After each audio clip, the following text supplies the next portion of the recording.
तो ये रैंडमली मैं रिकॉर्ड कर रही ऐसे ही। तो जब हम किसी बात पर यकीन करते हैं तो वो बात हमारा विश्वास बन जाता है। मान लो जब हम किसी की निंदा करते हैं, नेगेटिवली बात करते हैं, और वहीं जब हम किसी की अच्छाई के बारे में बात करते हैं, पॉजिटिव वे में रहते हैं, तो दोनों ही बात है, अलग अलग डायरेक्शन में है। एक नेगेटिव की तरफ है, दूसरा पॉजिटिव की तरफ है, मगर है तो दोनों बात ही। और जब इन बात को हम दोहराते हैं, रिपीट करते हैं, तो यही बात हमारा विश्वास बन जाता है। हमारा जो मन है ना, वो विचार मात्र है। हमारे मन में क्या होता है, विचार आते हैं जाते हैं, विचारों का आवागमन होता है बस, है ना। और मन में दोनों टाइप के थॉट्स हैं। ये मन हमारा मंत्र की तरह भी है। तब ये जो मन मंत्र की तरह है ना, उसे विश्वास बना लेता है उस बात को, और फिर वो हमारे लाइफ में प्रकट करता है, क्योंकि माइंड का काम है रिफ्लेक्ट करना, जो भी चीज़ें हैं उसे प्रकट करना, विचार से रियलिटी में लाना, यही बेस है। क्वांटम फिजिक्स भी अब यही बोलते जा रहा है धीरे धीरे।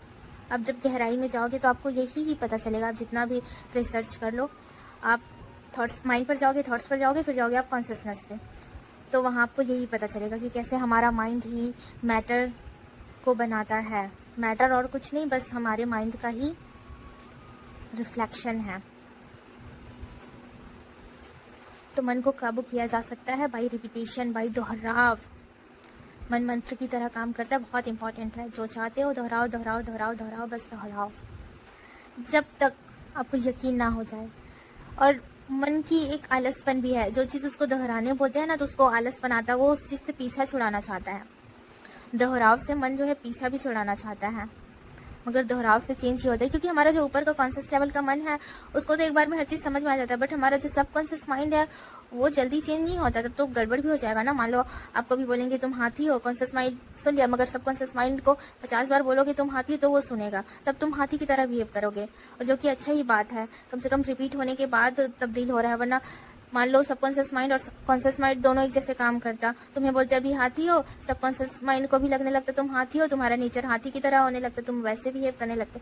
तो ये हमारे लिए क्या बोलते हैं, पॉजिटिव है, मगर एट द सेम टाइम हमें जो है इसका नेगेटिव ये देखना पड़ता है कि सबकॉन्शियस माइंड को ट्रेन करना पड़ता है, और यहीं पे हमें थोड़ी मुश्किलें आती हैं। मगर ओवरऑल देखें तो एक पॉजिटिव ही है, हमारे लिए पॉजिटिव ही है, ये चीज़ अच्छा ही है। आप रियल में जब चाहोगे तो आप रिपीट करके उसे तब्दील भी करोगे, नहीं चाहोगे तो बस कॉन्शियस लेवल पे थिंक करते रहो, क्या ही है।